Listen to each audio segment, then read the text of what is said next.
What's up, everybody? It's April Dawn. I'm here to do my Season 2 Underground Season 2 Episode 5 Whiteface review recap. So let's go ahead and get started. It was a really good episode this week. There are several plot lines going on at the same time in Underground.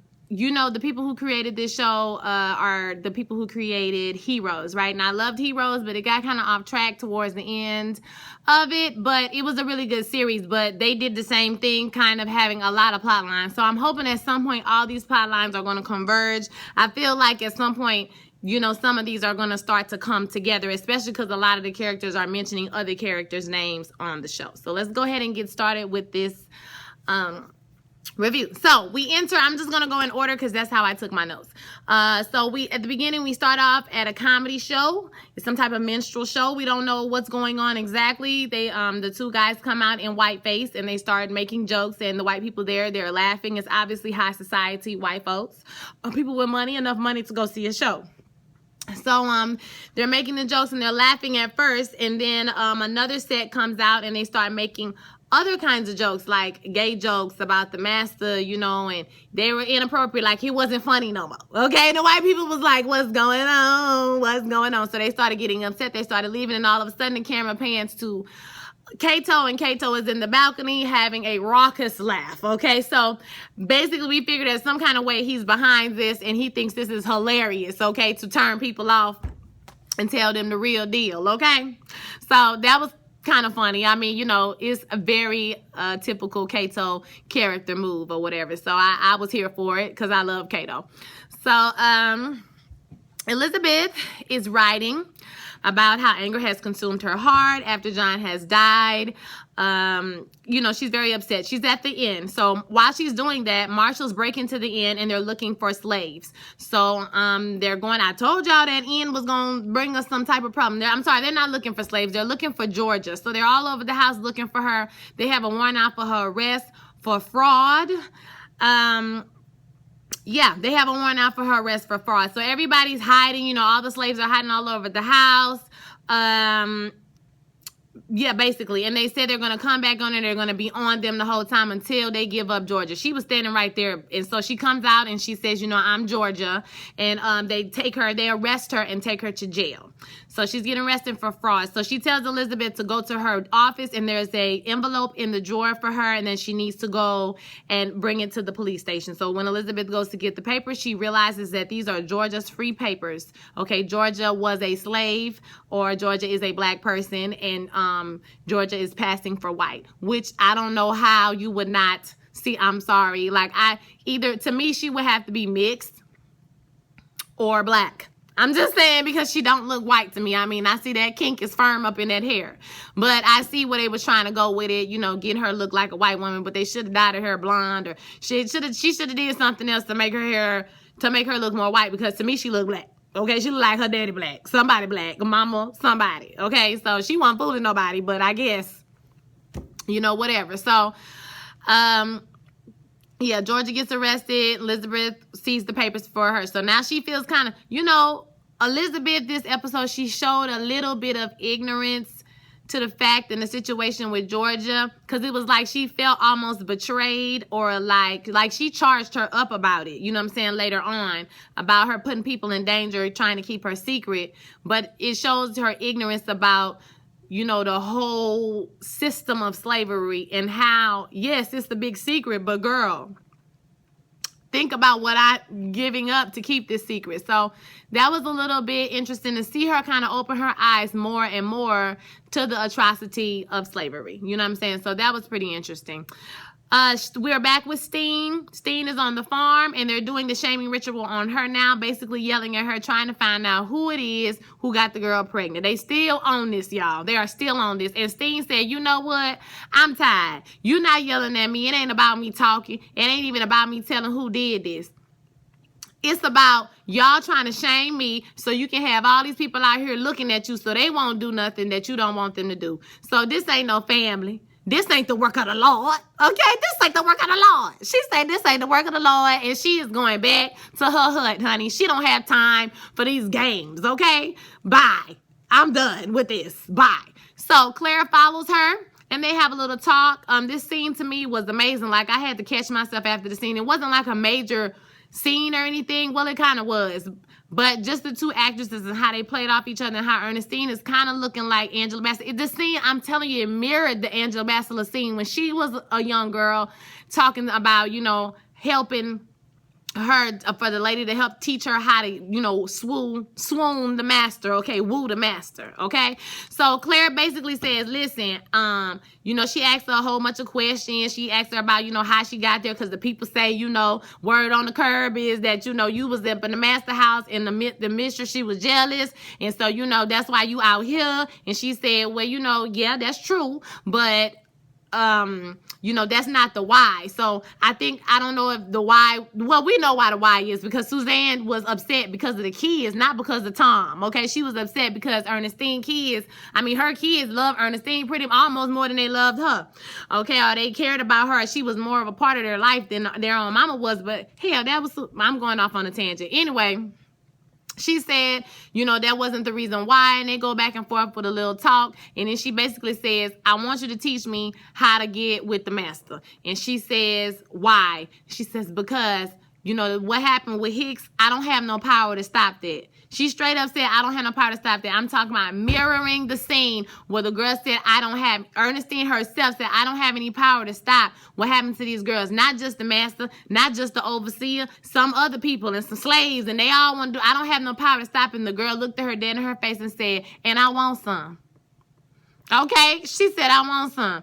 I'm about to save myself, because this girl, nobody's going to marry her now because of the baby abortion whole situation. None of the slave men are going to marry her. They're going to, I mean, it's not like they're going to have sex with her, but they want to marry her. So basically, she out here on her own. So she's trying to figure out a way to protect herself.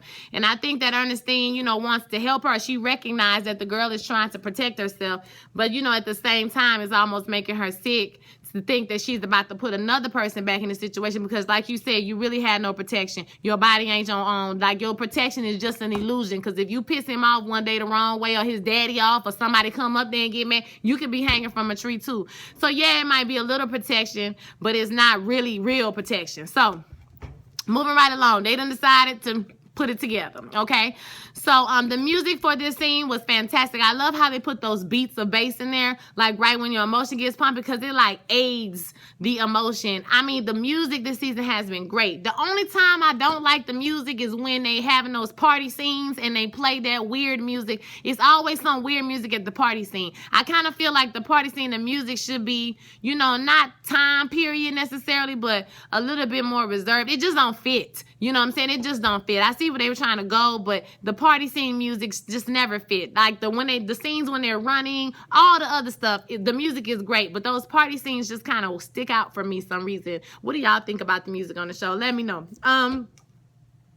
So we are Kato meets with the dude. Oh, Kato meets with Francis. We found out his name. His name is Francis. So fine Irish man guy, bestie, Francis, and he tells him about some party. Make sure you get this, make sure you get that. So Kato is about to make his grand entrance into Philadelphia high society, and you know, he's a part of the movement and all this. So we know that he's trying to support the movement, okay? Francis then questions him on why he's here. He's saying, basically, you was happy in Europe with Desi. Why are you back in America? I'm not going to the party tonight because I do not want to see somebody slowly kill themselves. Like, basically, he's saying you are putting yourself back in this position to be either sold to slavery, murdered, hung, lynched, or whatever. Like, why would you do that? Why are you doing that? We was fine in Europe. You was happy with Desi. Everything was on and popping. And you can see at this moment that Francis is really a friend to Kato. Like, he cares about his man as a person, because he's like, I'm not going to watch you kill yourself. Like, you my friend. I don't want to see you die. You know, and Kato says, he said, you're poking a bear.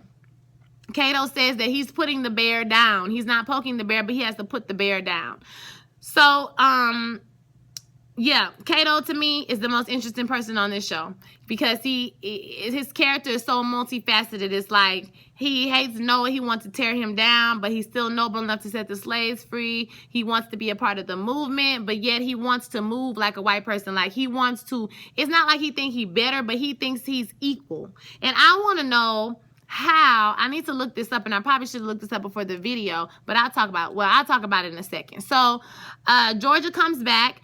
from jail. I don't even think Elizabeth made it to the jail with the papers. And somebody said, you know, some people on the street, they're basically berating her, saying, hey, you're a black person, you're not fooling nobody no more, or whatever. And so, you know, now they have to move the cargo, because they have to move the slaves that's in the house, because, you know, now they got some heat on them or whatever. So, you know, I don't know. So Elizabeth asks her, girl, what's up? Like, we need to talk. And Georgia says, that's none of your business. Okay, that's not your business. Okay, so, and now we're with Patty. Patty meets August in jail. Apparently August is on that sauce. Okay, he liked the sauce. So Patty goes and gets him out of jail, or I guess she already got him out of jail, something like that. And she said, give him a bath, and you know, that's that. So Elizabeth goes down. She deep down. I don't know how many stair floors and walls you got to get through to get to where Rosalie is, but it's quite a way. So Elizabeth goes down to see Rosalie. Rosalie is still recovering in the bed. She did not know that Rosalie was pregnant. And she basically says, why didn't you tell me that she was pregnant? Well, you know, why didn't you tell me you was pregnant? And why aren't you thinking about the baby when you out here running through the woods like a crazy person? Girl, you is like almost having the baby. Like, what? And so Rosalie says she is thinking about her baby. And this is the first time that we have seen Rosalie be so vulnerable, be so scared, be so hurt. She has not had an opportunity or a chance, or, you know, she hasn't had a chance to be vulnerable, to be scared. You know, we haven't seen her, because she always has to be strong. She got the man up all the time. So it was interesting to see, you know, now that she has a child to worry about, you can see the fear in her eyes, just like what's his name, y'all?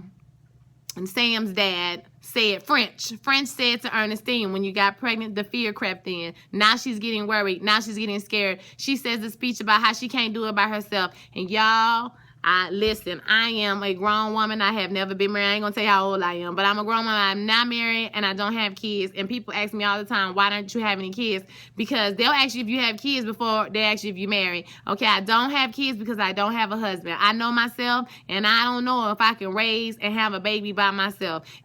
I'm not saying you can't do it. My mama did it. It's a whole lot of women out, strong black women and white women and all kind of women that raise kids alone. I'm not saying it can't be done, but the way that life is set up is not supposed to be done by yourself. Okay, so you can choose to have that life. That life can, you know, you cannot choose and it just happened, and there's nothing wrong with that. There's no shade, no hate, you know, because like I said, my mom was a single mom and she worked her tail off, 2 and 3 jobs so we can do what we wanted to do. But if I had it to do it because she did it and I saw how hard she worked and how hard she struggled, I know that I want to have somebody with me to raise a child. So Rosalie is struggling with that. She's very scared. She feels like she wants her family. You know, she's afraid. She wants Noah. She wants, you know, she about to have a baby. She says at first, you know, she didn't, you know, she was in the woods with Harry. She was learning stuff. But then when her belly started growing, she started realizing there's a life inside of her and that she has, you know, she doesn't have anyone. She's all out here with a new life, all alone or whatever. And Elizabeth basically tells her, I understand what you're saying, but if you kill this baby trying to get your mother and your brother back and Noah, you're going to regret it for the rest of your life. You're going to be, you know, that's going to kill you. You're really going to be alone then. So, you know, it is something to think about. I mean, do you want to risk a life trying to save those lives? And Ernestine is not even there anymore, y'all. Oh, God. Okay, so we're back to Steen and a homegirl. So Steen is giving your girl a lesson, okay? She tells the girl she's doing her hair. She's fixing her up because the girl, like, he like, you know, light skins. You know, they don't like dark skin. She said, girl, how you think I got here, girl? Okay, they ain't got nothing to do with nothing. Light skin, dark skin, it don't got nothing to do with nothing, girl. She was like, you got more than enough to get somebody in your bed. Don't even worry about it. So she basically giving her a lesson on how to woo the man. Act like you don't know what's going on. She said it has to be something. You have to find something that you're interested in for real. You have to find something real in the life. You can't just pretend to like whatever he likes. You have to actually be into something that he likes or whatever. You have to find something real in the lie. Said, girl, you better put her up on game, girl. Can I get a class? Hello? Can I get a class? Tell me where to register. I got my coins. I'm not afraid. I'm ready. Okay? Teach me, Ernestine. Teach me. Okay? Teach me how to love. So, anywho, hold up. They talked about Rosalie. Yeah. Okay, so she told her to shut up and don't talk, okay? Because the girl asked him 1,000 questions. She was like, girl, you got to shut up and let the man talk, okay? Let him feel important. Make him feel good. Let the man talk. Shut up. So, that was pretty funny. I'm glad we got a little comic relief, okay? Even though she set her up like a straight pimp, okay? But whatever, child. She's coughing constantly the whole thing. So my thinking in my brain was maybe she's trying, maybe she's trying to get off the drugs, because we didn't see her sniff or, take a sniff anytime, and she was coughing. So I kind of feel like maybe she was going to throw up, because maybe she was feeling a little withdrawal because she's trying to get off the drugs. I mean, she did try to kill herself. Hopefully she can try to get off the drugs. You know what I'm saying?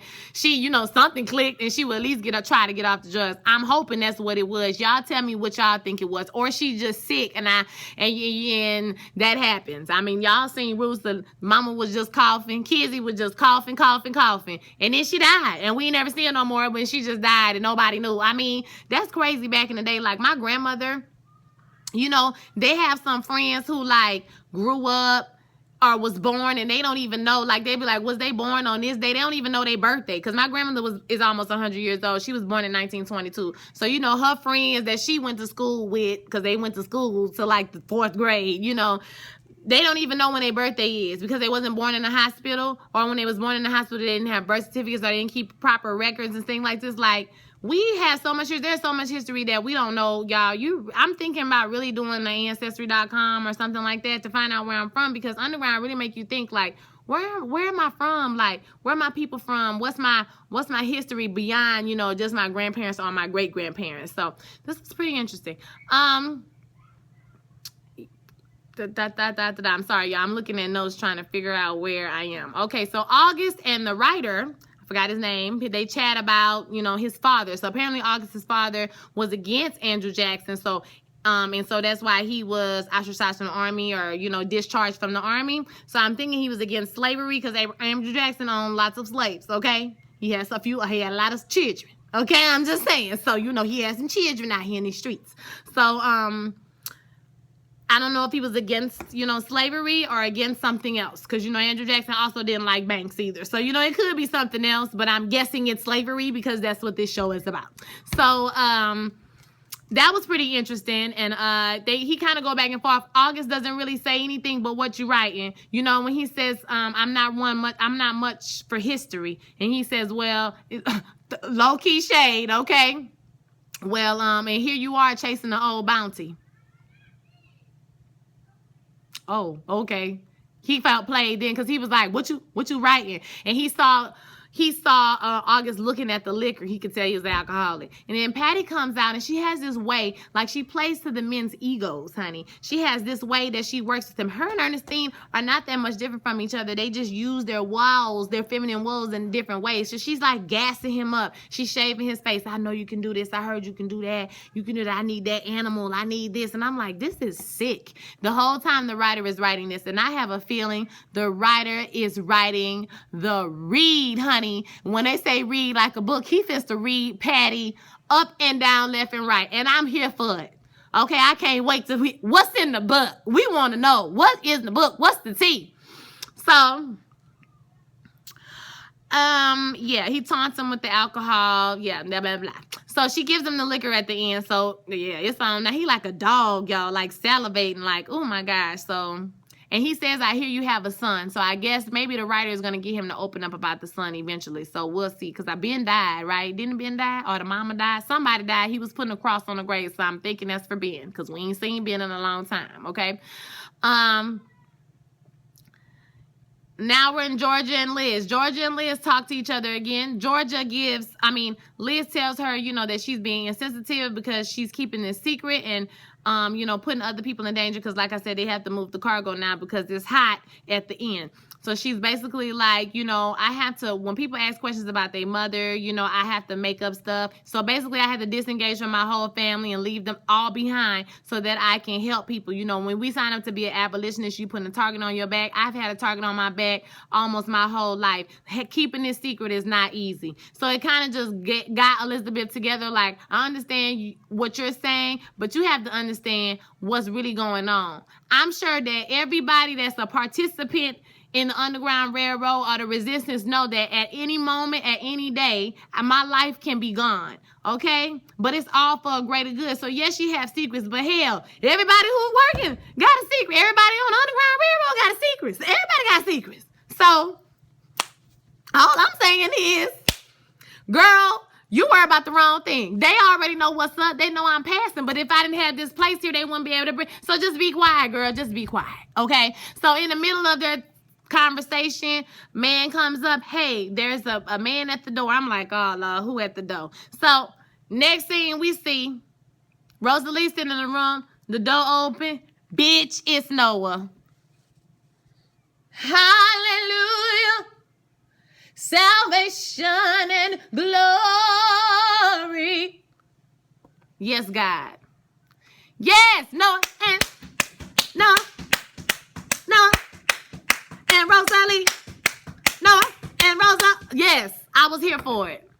Yes, they was touching each other like it was a mirage, like it wasn't even real. It was like, it was everything. It was life. But what wasn't everything was when she didn't tell him that she was pregnant. I thought she was going to be up and he was going to see that big old belly. Now, you mean to tell me you ain't hugged the girl? Y'all hugged. You couldn't feel that big, ginormous belly? Like, she haven't told him that she was pregnant. She's so excited. They going on and talking. Well, we're going to come back to them. So they have their moment, they go to kissing child, and I hope they did it with each other, but they probably didn't because she's pregnant and he don't know because he would know. Okay, or she might have thought he knew already. I don't know how this is gonna go, so we'll see. Now we go back to Kato. Kato is at the party. He's having a party with the party peoples. Okay, he goes on and on. He waxes on about, his whole story. So I need to know how it's okay for him to be out walking around and about and not worried about getting caught and sold back into slavery. Because the Fugitive Slave Act, was that still in effect? Like, I need to look that up. I probably should have did that before I got this video. That's what I was talking about earlier. I probably should look that up. But whatever. He's out. He's talking. He's with Frederick Douglass is at the party. William Still is at the party. John Legend did an okay Frederick Douglass's lace front. Excuse me, it was a little dry, and then a little coconut oil, maybe some shea butter, okay? But he did okay. He kind of was talking fast, okay? Slow down next, John. We know you ain't been in too many shows. It's okay. You ain't did a whole lot, so we ain't gonna do you in today. Excuse me. We ain't gonna do you in today, but yeah, you was talking a little bit too fast for me, but he's with them. They're talking about the movement. He's put his money on it. So he has given a large donation to the movement. He's having this party at his palatial home, okay? And, he's moving and grooving, okay? So, yeah, he talks about how your people are obsessed with capitalism, and it's really, really good. He gives this really good speech, okay? Now we're back to Noah and Rosalie. Noah and Rosalie are talking. She's going on and on about everything she's been doing with Harriet and, everything that's been happening since he's gone. And she asked him how he has been, and he's kind of quiet. He said it doesn't matter, but we all know it don't matter. So he haven't told her about Kato, so I guess that's going to be interesting to find out. Then she starts talking about the plan to go get James and her mom. So she plans on riding the train with Noah and Noah pretending to be her slave. She has done this with Harriet, and she thinks it's going to work again. The train leaves in 5 days, and they're going to try to be there for Christmas. Okay, she does not tell him that she is pregnant, or she might assume that he knows that she is pregnant. I'm not exactly sure. I think that if he knew, he would we'll talk about that in a second. So he's not looking like he down with the plan, y'all. He's looking like he's a little unsure, and I don't blame him. Why would you run through all of that 600 miles and turn around and go right back into it? Okay, that's crazy. So you can see he has a little look of doubt, on his face, like he might not want to do this, okay? So, yeah. Steen and Claire, they go to the master. Now, this is the master's son, Master Rose's son, okay? Young guy, nice-looking white boy. He's out there playing with the horse. He has a horse, so he's out there with the horse. They bring him some food, and Ernestine says, I'm so sorry, sir. I brought this food for how I acted. You could have had me punished, but you didn't have me punished. So, I just wanted to bring this, and she helped me make it. And so the girl is actually scared of horses for real. So this is our truth in the lie, okay? She goes over there to to the horse, and he talks to her about the horse and about how it turns gray, and the white horse used to be, you know, gray and now it's white. Child, whatever. He go on this big old long speech that don't nobody care about. But she did what she was supposed to do, which was shut her mouth up and listen. So she listened to him talk and made him feel important. And then he asked her to touch it. She jumped, and then she started laughing. He started laughing. She was like, "Don't laugh at me, no." I was like, "Girl, you getting real sporty, okay, for somebody who could beat your ass, okay?" But hey, it worked, because he was like, I'm sorry. He was just trying to be friendly with you. So she touches it again, and so, you know, they get the little smile, or, you know, work it. And then her scene was like, "All right, bitch, let's go. Okay, we done, girl." And so when they leave, she was like, "It's working. Why you take me away?" She was like, "Girl, because you got to leave him one more, girl. You can't be, you know what I'm saying? You can't give up too much. Don't look back. Bitch, don't look back." That's why I was like, Sting, give me a class, girl. Give me a class, because I need a class. Somebody give me a class. I'm ready. Where do I register? Where do we go? I need to go. Okay, so that's that. Sting put up on game, leaving one more. That's all I'm saying. That's in my notes. Bitch, can I get a class? That's all I'm saying. That's literally in my notes, okay? So Noah says to Elizabeth that he don't want to go, okay? Elizabeth didn't even say the girl was pregnant. No, I don't think no. He don't know. And if he knew, he would have said no. I know he would have. Okay, but he doesn't want to go. He says it's hard for him to think about going back into that after he just got out of it. Now that he has a choice, he don't know if he want to choose to go back in there and live. It's like, child, just tell her, girl. Tell her, boy. Tell her.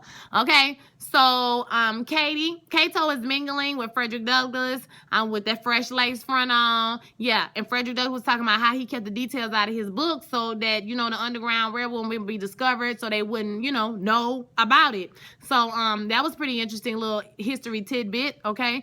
So, Kato says he's about that life of war, okay, because war is about to start, and he starts talking about John Brown. So now we got the tie-in with Elizabeth and Lucas and them. So he starts talking about John Brown's boys. So this is like early Civil War talk. They're still trying to gather up men who maybe will want to fight, okay, so for the right cause. Yeah, and they say war is on the horizon. Emancipation, you know, is on the horizon. And so Kato makes a joke about the horizon. The thing about the horizon is you can never quite get to it. So now Kato sees August and Patty at the party, okay, walking in the door. So I was like, oh, shit, are they going to catch him? But not the case. So we're back at the party. No, Kato goes straight up to him, confronts him, talks about, you know, they say who he is on the sheet, and he says who he is. I mean, so his name is Powell, actually, or maybe he's just created a new name for himself. I'm not exactly sure how this works, how he's free, and how they can just talk about all this now. Maybe it's because he has money and, you know, he can buy his own freedom. I'm not exactly sure how that's going to work, but, you know, whatever the case may be, they all out with it, and he even messing with him about the son and, you know, everything else. So they say, well, you know, and at the same time, we find out that Kato's girlfriend, Desi, is coming back. She just got off the boat with Francis. Francis done bought Desi, gonna bring Desi to the house. So he tells them to get everybody out of the party, and then he goes to meet out with them. So he goes to talk to them. You know, the first time he talked to them, you know, he said, meet me at the bar. Then they come and tell him all the information. Everybody leaves the party. Then he goes to confront them in the back. Basically, you know, they asking about how to get Rosalie. And, you know, he said, well, this is the first thing you need to do. Get out of my house.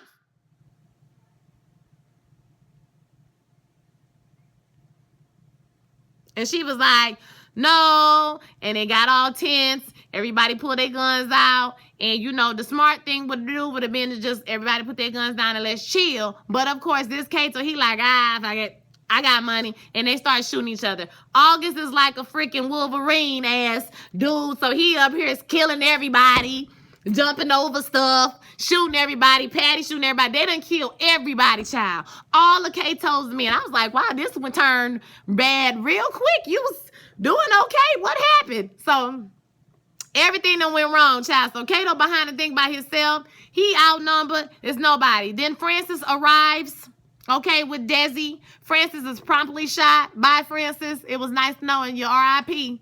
Okay, pour one out for the homie. Francis dead. He dead. My God, he's going up yonder. He's going up yonder, Francis. Do you care about your friend? And so, and Desi is captured.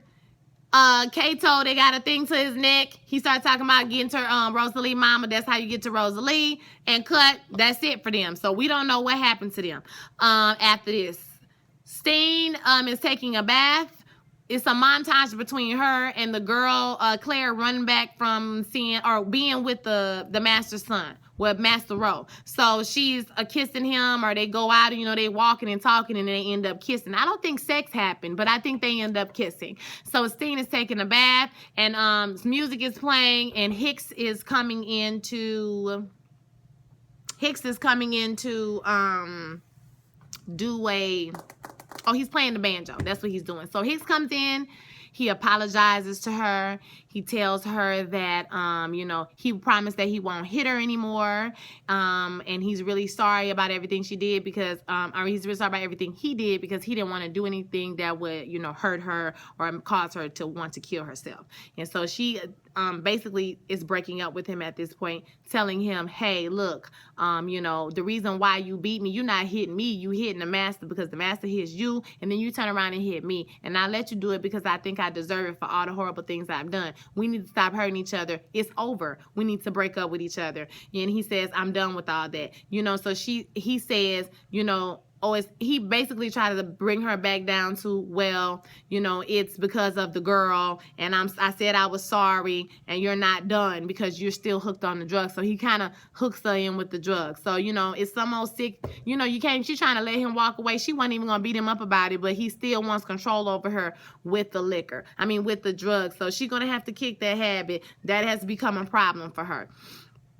A real problem. Okay, so we'll see what happens with that, if she can, you know, come back. But we see Ernestine, she coming right on back. Okay, so we meet Steve I just want to say that Ernestine is keenly self-aware, because the way she explained it to him was like she was a psychologist. I was like, she is keenly aware of what she's doing. Y'all, she was pouring the stuff in the bath water, y'all. So she just walk around straight high all day long, lifted. Okay? She even said the opiates are just a way to cope. They're just a way to deal with life, basically. Okay? So he says that she will be back. So we'll see what happens with that. Elizabeth and Cutie Pie Lucas are in the woods together. They're just talking because they're taking a break. About the early Civil War plans, and, you know, people they're trying to gather up some honorable men, you know, who will want to fight for a good cause. They're going to get Harriet to come talk, or they call her the captain, Harriet, to come talk to some of the guys and recruit for her, because the general has met her and, you know, he really likes her. So she's going to come and talk to her, and that Elizabeth should come and hear her speak. He said it's game time. Okay, it's time, because it's about to go down, period. So they are captured by some KKK dudes. Okay, and they, you know, talking about she needs to stop stealing slaves, and if they see her doing it again, they're gonna brand her like a slave. Elizabeth is like, what, bitch? I'm a slave stealer, and what? If you gonna brand me, bitch, because that ain't gonna stop me from doing what I got to do. Okay? So they brand her, and she, you know, normally people cry, you know what I'm saying, when they're in pain or whatever, or they're scared. But it was like when they branded her, it just like solidified. That was like the icing on the little cake, the little cherry on top. Like, all right, now it's about to be on the pop, because she was trying to get out of the ties. They tied him to the tree and said they was going to leave him to the animals or whatever. So that was really good. Elizabeth, she about that radical movement. I'm telling y'all. Okay, so Kato meets with, Patty and August. I said this, the whole fight and everything. So now they're taking off. You know, they're taking over Kato's house. We see Patty at the end of the show. She says that she's going to stay there for a while, and the rest of the men are going to go up to go catch Rosalie, because they said going up north. So I guess, because they're in Philadelphia. I guess, I don't know where Ernestine, I don't know where Patty and them is. So, no, they're in Philadelphia. So they said going up north. So I'm not exactly sure where they're going, or going down south. Maybe they're going back to Macon. They're going back to Macon. So this is how it's going to converge. Everybody going to be going back to Macon. So, and then we see, Noah and Rosalie, oh my God, y'all. Noah and Rosalie's scene was just gorgeous. It was beautiful. Noah tells her that there are different people, you know, since they ran the first time. They're all different people. And he said, you know, so much has happened to me, and, you know, that has changed. I think he's a little disillusioned with what he has come across running for freedom. That freedom is not necessarily a place, it's a state of mind. So he decides to give her the ring, and he says, my first choice as a free man is you. I will follow you anywhere. So I think it's less about me running away and being free. I mean, y'all, he talked about the house he built, every brick in his mind, and oh my God, it was so beautiful. It was just so beautiful. Like, the whole speech, it was just beautiful. Like, there's not too much I can say about it other than it was just freaking beautiful. He said he chooses her. She still doesn't know she's pregnant. She still doesn't know about Kato. So it's going to be a lot. I wonder how he's going to feel after he finds out that she's pregnant. That's going to be interesting because I know he's going to be furious with her. Okay, so their relationship will get tested. I kind of feel like these two are going to have to really get to know each other again because they're not the same people that they were before. You know, they've changed and they've had to grow a lot in the meantime, in between time. So it's going to be interesting. I hope they can make it. You know, I hope they can make it because Harry and her man, they ain't make it. So we're going to see what happens. Yeah. They don't know Steen is gone, so I hope some kind of way. We didn't see Daniel this week. I wonder if he's going to have anything to do with this situation. I'm not exactly sure what's going to happen, so that's pretty interesting. You know, how this is going to work out, you know. So, and at the very end, Steen is standing out there with Clara on the water, and basically she runs up to her and tells her, hey, you know what you told me, it worked. You know what I'm saying? He's going to do anything for him, me want for him do. Okay, I just love her accent. It's everything to me, y'all. She's on Shot Fired, too. If you watch my Shot Fired review, Shots Fired review, she's on there. She plays the guy's mom, the black boy mama who got shot, and they live in the projects, in the houses. So she's really good, because I didn't even know that was her. It took me like 3 times to look at her and be like, oh, snap, that is her. So she looks totally different on that show. So she's a really good actress. Her accent is good. I'm not from the islands, but she sounds pretty authentic to me. You know, she sounds good. Island people, y'all let me know if she sounds pretty good or not. I don't know. I could be messed up. I mean, I'm from Louisiana. How would I know? You know what I'm saying? But she sounded pretty good to me. It didn't sound, you know, fake or, you know, forced or anything. So it sounded pretty good. So she says it worked. And Ernestine is standing out in the water like, honey, I knew it would, okay? And she says, you know what? Good. Because you're going to work that jelly and you're going to get me off this island. And I was like, yes! Yes! Oh, yeah! Yes, thing. She about to rise like the Phoenix. She finna rise like Karate Kid. On them, okay? She's ready. She's getting off. She back. It took about 5 episodes, but we back in that thing, okay? So next week shall be interesting. It's going to be a departure from the action, and we're going to be with Harriet. Why am I talking so loud? We're going to be with Harriet Tubman. I think it's going to be a Harriet Tubman-centered episode. Like I said, it's a whole lot going on, y'all. I hope at some point we converge so my reviews won't be 37 minutes long. But yeah, so we'll see what happens. This is a great show. I'm not going to add too much to it because I want y'all to talk about it in the comments. Let's talk about it. Tell me what you thought. Correct me if I made mistakes because I can't be wrong a lot. So just let me know if I made a mistake or not. Don't forget to like, comment, subscribe, share, y'all. If you like a video, put a clip on YouTube. On Twitter. Share it. Share it with your friends, okay? I'll holler at y'all later. Peace.